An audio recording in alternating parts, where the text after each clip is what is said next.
Como atualmente vivemos em uma situação pandêmica com a Covid-19, recomendamos que mantenham o isolamento social sempre que possível.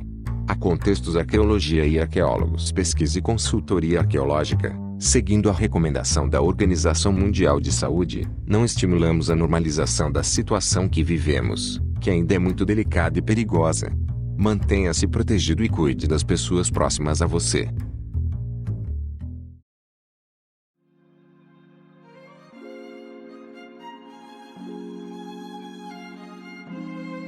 Em nosso último episódio do Nos Bastidores da Pesquisa. Olá pessoas, esse é o Nos Bastidores da Pesquisa e quem tá aqui comigo é Railson Cotias. Fala galera, tudo bem? Vamos lá, o Império ia já na República, já um pouco em decadência, mas ainda como uma cidade que tinha seu histórico, a participação nas batalhas do 2 de julho, que é a independência da Bahia, né, frente aos portugueses, é uma cidade com muita história para contar. E nesse contexto de intensas atividades na cidade, né, de melhoramentos urbanos, propiciados pelo próprio enriquecimento da cidade, o momento da cultura da cana-de-açúcar e do fumo, e a sua relação com o rio. Eu já comentei, principalmente nas lives, sobre outras pesquisas que a gente desenvolveu aqui já no estado da Bahia, principalmente na Baía de Todos os Santos, é a questão dos sítios depositários. E tratando de um ambiente fluvial, a coisa não mudou muito, né? Em resumo, esse é um dos pontos mais interessantes, essa interlocução entre metodologias para que a gente consiga construir um entendimento comum sobre esse processo a partir de uma área muito pequena. Além do saveiro que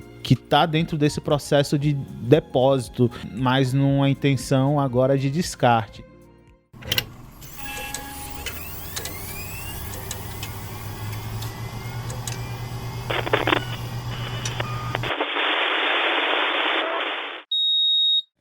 A arqueologia urbana, ela é instigante, né? Justamente por essa sobreposição muito forte de contextos, de momentos, numa escala muito grande, né? Então, é sempre um desafio pra gente, porque a cada projeto que a gente participa, né, contextos de trabalhos, né, de pesquisas na arqueologia preventiva, ela impõe esse desafio, né? Você não tem muito como escolher muito bem o seu projeto, o seu objeto de pesquisa. Ele simplesmente é colocado na sua frente e você precisa rapidamente pensar os aspectos metodológicos, aspectos teóricos que mais dialogam com aquele objeto, e nem sempre você vai acertar também.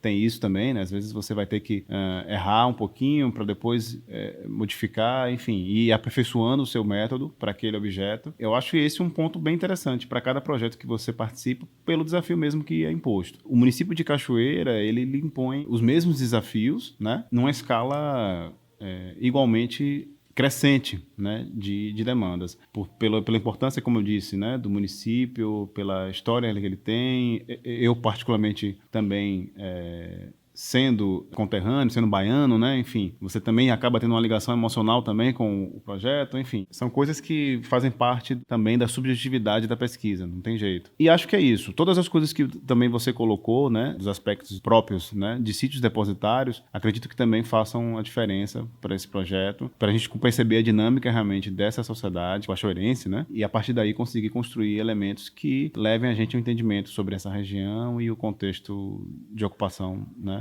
do município. Também sobre o sítio depositário, a gente tem uma informação que apareceu, que traz aí o que a galera chama na arqueologia de arqueologia da supermodernidade, essa arqueologia contemporânea, né, do hoje, que foram as garrafas, né? Pô, as garrafas, elas são uma grata surpresa, realmente, né? É como você falou, normalmente a gente vê em muitos trabalhos, infelizmente, realmente um desprezo, às vezes, por esse tipo de elemento. E eu acho que, assim, esse não é o caminho, realmente, a considerar. Nós temos ali um dado que pode nos fornecer muitos elementos interessantes. Como a gente vem percebendo, não adiantando alguns dados, são garrafas já do século XX, né, um período de industrialização crescente. Podemos também adiantar um pouco, até porque a própria garrafa já nos dá esses dados por causa da sua marca de registro. São típicos de produtos de ambientes do capitalismo, né? Então você tem esses elementos que são interessantes porque nós conseguimos fazer datações relativas e associar esses elementos a um período de produção e consumo. E essas garrafas, algumas delas com registro de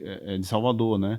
Quando nós sabemos que tínhamos em Salvador algumas fábricas já ali produzindo esses materiais, né, num processo de industrialização. E sim, elas podem nos fornecer elementos muito interessantes para a gente conseguir entender esse sítio depositário, né, fundamentalmente. Essas garrafas, só resumindo, são garrafas de refrigerantes. Posso dizer que boa parte delas, quase todas, de marcas baianas, né? Hoje não atuantes no mercado. Então, apesar da gente estar falando de uma arqueologia do século XX, no sentido de ser uma materialidade do século XX, a gente tem aí informações sobre hábitos de consumo de produtos que hoje não circulam mais no mercado. Então, o sítio depositário, mesmo quando a gente não está tratando sobre aquelas coisas que já são comuns desses contextos, principalmente aqui para a Bahia, e acho que é algo que vocês já podem ter observado em outras pesquisas que a gente já apresentou aqui na Contexto, muito material do século XVIII, XIX, de depósito religioso, estruturas e coisas do tipo. Ainda a gente tem agora essa grata possibilidade, né, de também estar lidando com um consumo que, por mais que seja recente, mas que já passou, e de produtos, quer dizer, que já passaram, né, mas que ficaram aí marcados na paisagem. E eu acho que é algo que vai ser interessante, que a gente vai mostrar no final aí dessa pesquisa para vocês.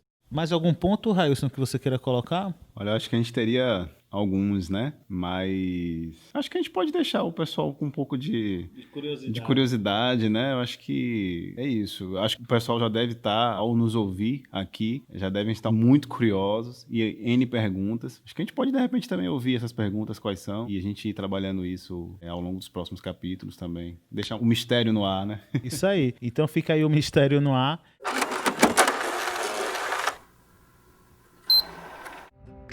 E assim a gente termina o nosso podcast nos bastidores da pesquisa sobre a pesquisa de Cachoeira. Aqui a gente fecha um ciclo de 5 episódios que foram planejados sobre essa pesquisa especificamente, mas não se preocupa não, logo em breve sairão novos episódios desse programa. Só que agora a gente irá falar sobre novas pesquisas desenvolvidas pela Contextos Arqueologia, como também traremos discussões de temas que vocês podem sugerir. Então, se você tem algum interesse ou alguma dúvida ou curiosidade sobre a prática da arqueologia, manda pra gente pelas redes sociais que a gente irá gravar e tirar essa dúvida. Mas não se preocupa também não sobre a pesquisa de Cachoeira, que logo mais a gente vai gravar um Contextos podcast só sobre essa pesquisa, trazendo todos os detalhes e resultados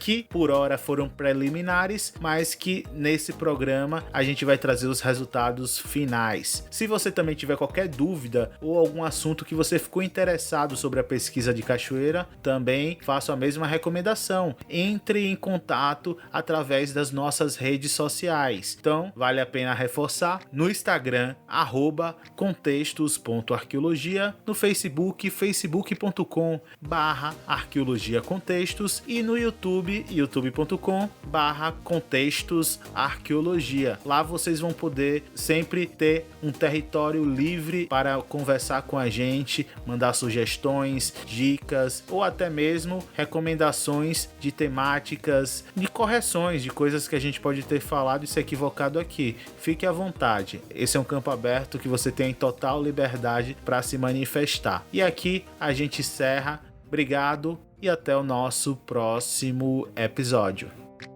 O conteúdo apresentado faz parte das ações de divulgação científica do Projeto de Avaliação de Impacto ao Patrimônio Arqueológico para a obra de construção do Terminal Náutico, município de Cachoeira, Bahia, processo número 01502. 001428-2018-19.